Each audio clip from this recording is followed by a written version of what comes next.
Sonora y nos va a hablar sobre estas estrategias pues comerciales de las cerveceras por tener el control y obviamente por ganar pues el consumo aquí en Hermosillo. Muy buenas tardes, Buenas gracias por tardes. acompañarnos. Igualmente, gracias. Y pues de inicio, pues sí, podemos empezar a hablar sobre lo que, para que haya un mercado tiene que haber una empresa que le dé inicio, ¿no? Entonces, Claro. En el caso de Hermosillo, el hecho de que los alemanes que tenían mucho interés más sobre la minería, como Sí. es actualmente, pero llegan y de repente, como sucede en muchas partes del país, ellos les gusta la cerveza y quieren buena cerveza. Y la importación que estaba en ese momento era muy fuerte.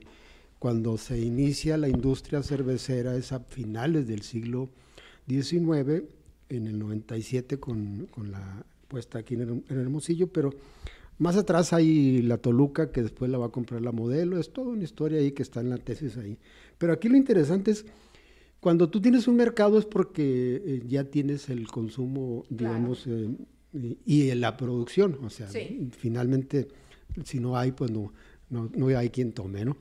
Pero la cervecería sí hizo una labor digamos, de que la gente aceptara la cerveza. Inicialmente se expendía en los clubes, en lugares muy digamos, al menos aquí en Hermosillo, y la gente no accedía porque no tenía esa costumbre. Y lo mismo sucede en el país, en el Distrito Federal, que va a ser y sigue siendo un mercado muy grande. Ahí tuvieron que luchar contra el pulque. Sí. Y hubo campañas en contra de ellos y todo esto. Entonces, si hablamos de mercado, tiene que haber unas empresas que entren en competencia. Sí. Y esas empresas, cuando nacen ya como industrias, porque implica que tienes una producción, una producción a escala, y la escala va a depender mucho del mercado. Inicialmente eran los mercados muy regionales y que de alguna manera los frenaba, porque el traer la cerveza o llevarla de un estado les cobraban una especie de alcabala o impuesto sobre el impuesto, ¿no? Y era como que en aquellos tiempos o cuando recién surgió algo para los hombres y para un tipo de hombres, ¿no? Era como que muy exclusivo y pues hoy en día vemos que pues las No, mujeres... no, las estrategias en ese caso han ido variando para efecto de cómo la misma sociedad fue modificando sus costumbres y digamos, podríamos hablar un poco dentro de la moralidad, ¿no? O sea, hay cuestiones en las que ahí se vierte pues la capacidad que tienen las empresas para poder tener. En específico, si podemos hablar, ¿cómo es el contexto que se va a dar para que las empresas, por un lado... Y puede decir el nombre de las empresas sin ningún problema. No hay problema. De hecho, si hablamos en el inicio del siglo XX, en el Porfiriato, en 1900, hay una estadística consignada por, digamos, la estadística nacional, con 99 cervecerías, que se decían cervecerías, pero que en última instancia a veces le echaban de muchos productos que no eran realmente una cerveza, ¿no? Okay. Y la cerveza, de alguna manera, se especifica que es agua, cebada malteada, Sí. lleva otro tipo de granos como el maíz o el trigo, para blanquearlo, para que no sea tan fuerte. Y la otra, pues el lúpulo. Y el lúpulo, pues no se produce en cualquier parte, ¿no? Sí. Incluso se llevó en un momento dado la idea de producirlo aquí en México, pero los únicos que producen aquí en América son Estados Unidos. Bueno. Hablando de estrategias comerciales, yo siento que estas estrategias en estos años deben haber sido fuertes y muy exitosas, porque tenemos en Sonora un altísimo nivel de consumo de cerveza, Sí. o en comparación con otros estados del país. Y la gente dice que es el clima, que tanto calor. A veces en el 92, 93, cuando se cambia la ley, y en la época del gobernador Manlio Fabio Beltrones se manejaron todas esas, digamos, licencias, y se cambiaron a lo que le llamaban ultramarinos. Y en ese aspecto... Pero que era como el Tecate Chica ahora. Pues digamos que eran puro el nombre, ¿no? Porque si vemos los ultramarinos era lo que viene del otro, de Europa, principalmente desde la época de la colonia. Pero aquí lo que quiero es que en ese entonces se vio que no era tal el consumo tan alto como el que pueda tener. Lo que sí es, y es parte de esa estrategia que en su momento la cervecería Cuauhtémoc compra la cervecera local, y cuando llega inicialmente la empresa que va a ser la insignia, que sigue siendo la Tecate. Y la Tecate es comprada en el 54, después de 10 años que la habían, digamos, hecho en Tecate. Y lo compra, y todo con una idea de incidir en el mercado más cercano. ¿Dónde estaba ubicada esa cervecería? En Tecate. Okay. Es la Tecate, pues por allá eso en Baja California, sí. Y entonces esa cervecera la compran y la van, digamos, haciendo a una escala que pueda, digamos, competir con la cervecería de Sonora. Y entonces de 75,000 litros, mínimo se venían 70 para este estado. Y entonces era competir. ¿Y qué es lo que pasa en un momento dado? La cervecería de Sonora tenía, incluso en Baja California y en Sinaloa, en Mochis, pero era todo el estado, la frontera, y entonces sí tenía un mercado ya muy bien establecido, que de alguna manera lo que hoy podríamos decir que en su momento fueron lo que fueron peleando todas ellas, una exclusividad. Los cantineros y la unión digamos, de expendios y de cerveza, ya tenían una palabra con ellos, pues. Entonces, cuando llegan los otros decían, no, pues es que tenemos este.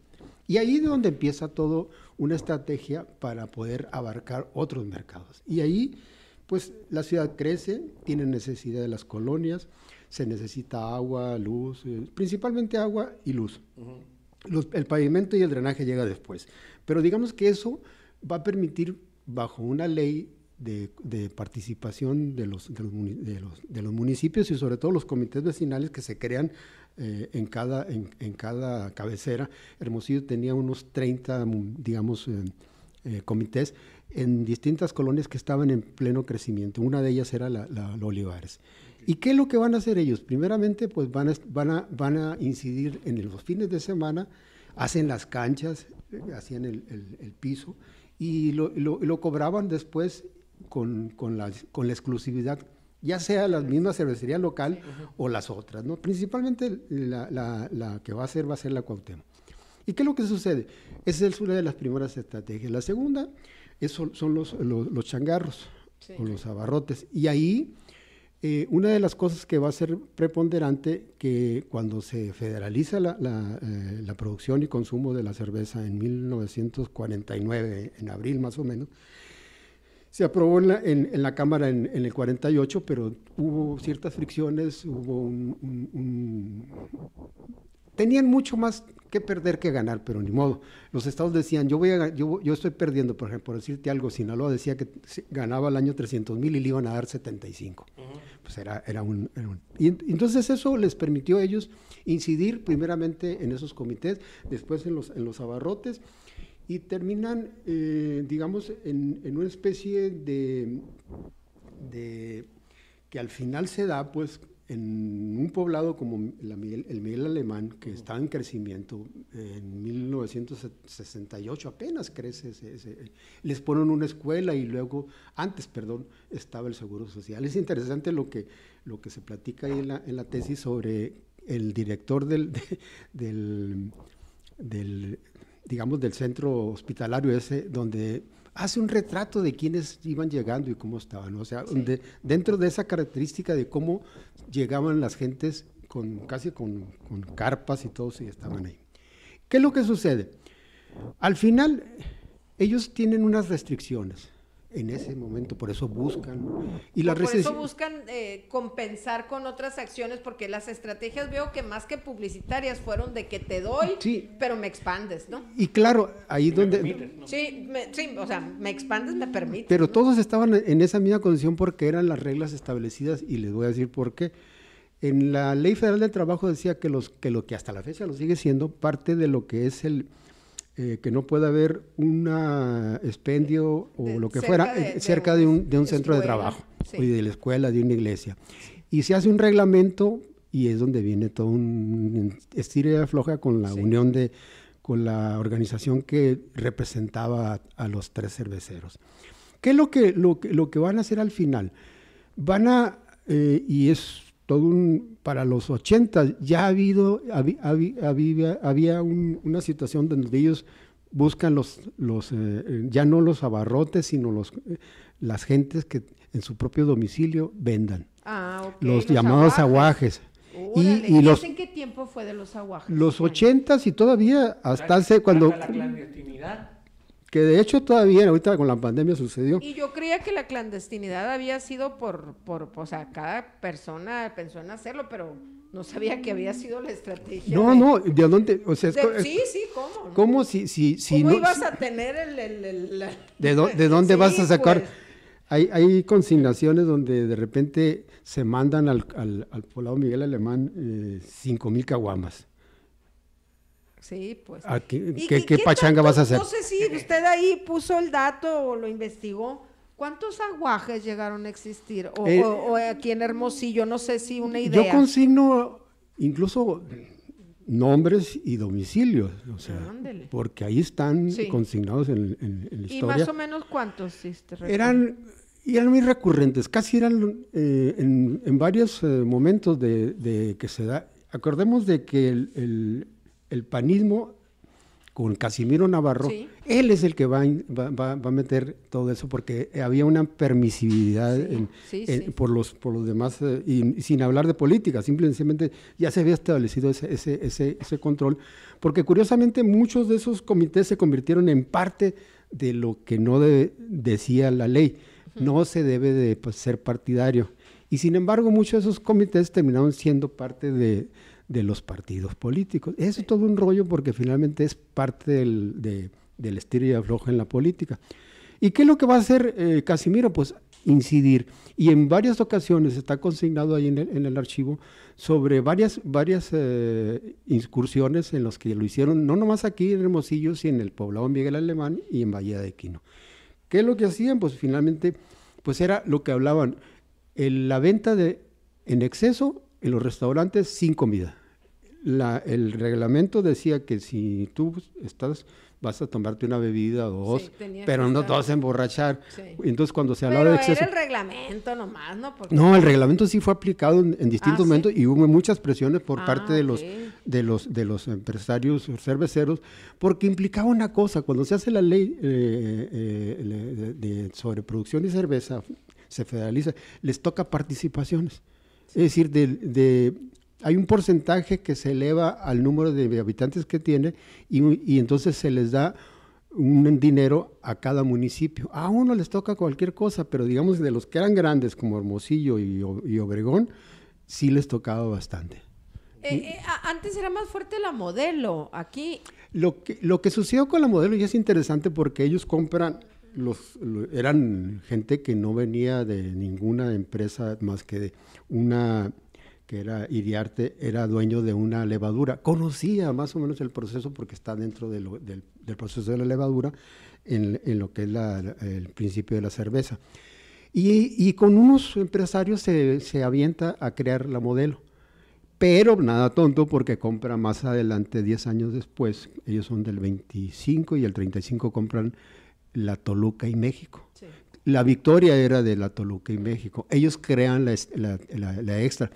Y entonces, ¿qué es lo que va a hacer desde la época de la Toluca y México? Había contratos de exclusividad. Y ellos siguieron con eso mismo y todos abarcaron eso. ¿Y qué es lo que implicaba? Pues, o sea, no puedes vender más allá de esto, más que mi cerveza. Ahorita se supone que el 25% tienen de casi 1 millón de puntos de venta.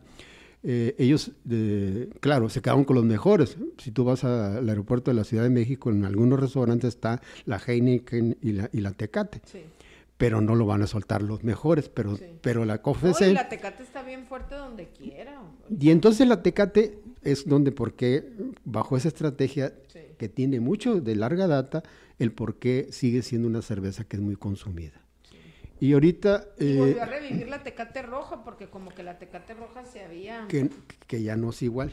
Sí, que ya no es la misma, es Que hay cierto. como que Es cierto. Ya no es igual. Sí. Y fue no, muy pues, hegemónica a mí me parece que fue muy hegemónica la Tecate en los 90 y a principios del 2000, pero no sé si en su estudio o si vaya a hacer otro estudio lo que ocurrió, porque acuérdense, no sé, hay por el 2008, 2009, en estadio, por ejemplo, ¿te acuerdas que en el estadio cambiaron la marca de la cerveza y fue un escándalo? Sí.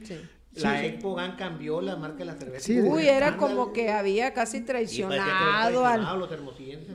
Lo que Sí. pasa es que sí está en la misma competencia, o sea, en los eventos más importantes siempre hay digamos, una especie de esa competencia, y el que da al mejor postor, pues, y ellos se ofrecen más, pues se quedan con ella. Es obvio de que ya la consistencia que tiene la demanda por parte de los sonorenses, en especial de Hermosillo, sobre la Tecate es así como no me la quites, ¿no? Pero la Modelo en los 60s compra una cervecera que estaba en proceso de construcción, que era la Mexicali, y se establece en Sonora, en Obregón. Sí. Y eso le permite incursionar, y claro, tenía un mercado, lo que era el Valle de Navojoa y hasta Guaymas. No la dejaban llegar. Cuando llega es a través de precisamente sobre esas, lo que le llamaban las caravanas Corona. Y la gente iba a los bailes, y entonces era una forma mira, te atraigo. Sí. Mi papá también trabajó en la Corona. Oye, que galleta animalito me va a decir. Y antes los domingos era cuando no se vendía, ¿verdad? ¿Cómo fue esa transición? Pues ese pleito siempre lo tuvieron las cerveceras con los reglamentos, y eso prohibía lo que hablamos anteriormente sobre los aguajes. Sí. Entonces la clandestinidad, Burs fue chistoso porque cambió todas las reglas, incluso levantó la canasta para un antro, ahorita anda por casi $1,000,000 el permiso, sí, si no es que más. Y la otra, tú ves y los permisos de alcoholes siempre fueron también cuestiones políticas, ¿no? Parte, y la pregunta es, si tú ves el listado que está publicado en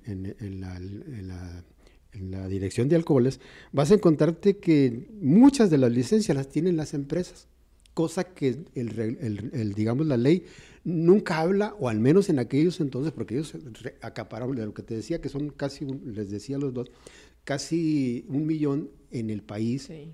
Y ya no hace mucho, que será unos 7 años, se vio que hubo un gran soborno en Yucatán, porque se expidieron permisos a una cervecera. Uh-huh. Y es interesante un poco para digamos, ver cómo se fusionaron todas las empresas, y cómo que finalmente, eso es la segunda parte que pienso hacer un estudio, sobre cómo llegan las empresas internacionales y se apoderan del mercado, porque ya era porque hay un mercado muy grande. Se nos acabó el tiempo. Qué bárbaro, ya me dio sed con usted. Sí. Pero vamos a seguir hablando del tema, lo vamos a volver a invitar, y pues nos vamos a amenizar aquí. Mañana jueves. Es hoy en la tarde, a las 5 de la tarde, es por vías, creo que es Zoom. ¿Por Zoom? Okay. Y es a las 5 de la tarde, y es 1 hora, de 5 a 6. Sí, qué poquito. Porque de hecho, siempre me decían que cuando se iba a presentar el examen, que sí, si no iba a pedir un patrocinio. Pues, ¡ay, qué padre! Pues mira, Mario Alberto Gómez Araujo. Sí, vamos a estar pendientes. Del Colegio de Sonora, a través de Facebook Live del Colegio de Sonora, y en las redes sociales del Colson, del Colegio de Sonora. Sí, mi papá me ha platicado tanto de lo de las cerveceras, también ahí tiene tema. Pues tú dime cuándo lo puedo ir a visitar. Sí, nos platica la segunda parte pronto, por favor. Ustedes dicen, y ya, y hay cosas ahí que se quedan y que sería interesante que es posible que se publique qué bien. esta tesis, y entonces ya van a poder tener acceso. Pero ahí están en el colegio la tesis abierta al público. Ah, pues la vamos a consultar. Pero de todos modos, estamos a sus órdenes Pendientes. para que nos inviten. Muchas gracias por estar con nosotros. Gracias, Cintia, y gracias. Vamos a hacer la pausa, pero quédese